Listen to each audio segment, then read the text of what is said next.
कल्याण लोकसभेचे विद्यमान खासदार श्रीकांत शिंदेच्या बहुधा सर्वे निगेटिव्ह आला असेल म्हणून त्यांच्या नावाची अधिकृत घोषणा केली जात नसेल असं म्हणत शिवसेना ठाकरे गटाचे युवा नेते वरुण सरदेसाई यांनी शिंदे गटाला टोला लावला आहे। डोंबिवली ठाकरे गटाच्या वैशाली दरेकरांना उमेदवारीसाठी घोषणा केली आहे। त्याच्या प्रचारासाठी वरुण सरदेसाई उपस्थितांची बैठक पार पडली आहे।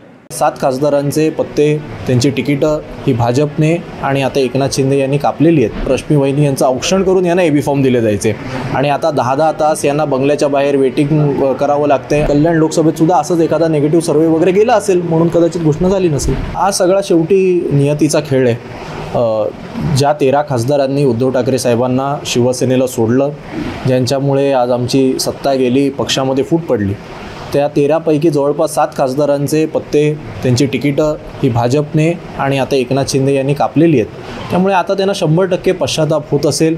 त्यांना आता उद्धव ठाकरे साहेबांची मातोश्रीची आठवण येत असेल।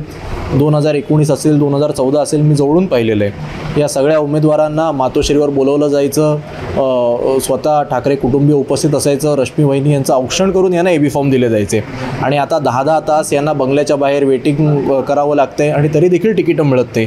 त्यामुळे मातोश्रीवर मिळणारा मान आणि आता त्यांचं काय स्थान आहे याची त्या सगळ्यांना जाणीव झालेली असेल आणि त्यामुळे शिवसेना आम्ही पुढे घेऊन चाललो आहे असं जे म्हणत होते त्यांना आज डबल डिजिटमध्ये सुद्धा जागा लढवता येत नाही आहेत। आणि दुसऱ्या ठिकाणी उद्धव ठाकरे साहेबांनी महाविकास आघाडीमध्ये तब्बल 21 उमेदवारांची घोषणा केलेली आहे आणि त्यामुळे शिवसेना कोण पुढे घेऊन जाते, शिवसेना वाढीसाठी कोण मेहनत करते हे आता सामान्य मतदाराला सुद्धा माहिती आहे आणि त्यामुळे येत्या लोकसभेमध्ये खऱ्याखुऱ्या शिवसेनेच्या मागे, शिवसेना उद्धव बाळासाहेब ठाकरे पक्षाच्या मागे मतदार उभे राहतील। त्यांचं नावाची घोषणा का होत नाही हे मला वाटतं आपण त्यांच्या पक्षाला विचारावं, पण सध्याचा संपूर्ण ट्रेंड पाहता नावाची घोषणा झाल्यानंतर सुद्धा पत्ते कापले जात आहेत। त्यामुळे कदाचित ते सावध भूमिकेत असतील की बाबा माझ्यासोबत देखील असं होऊ नये आणि आता शेवटी ते सुद्धा वारंवार सर्वे करत असतात आणि भाजपसुद्धा सर्वे करत असते। अनेक शिंदे गटाच्या खासदारांचे निगेटिव्ह सर्वे आल्यामुळे त्यांची तिकीटं कापली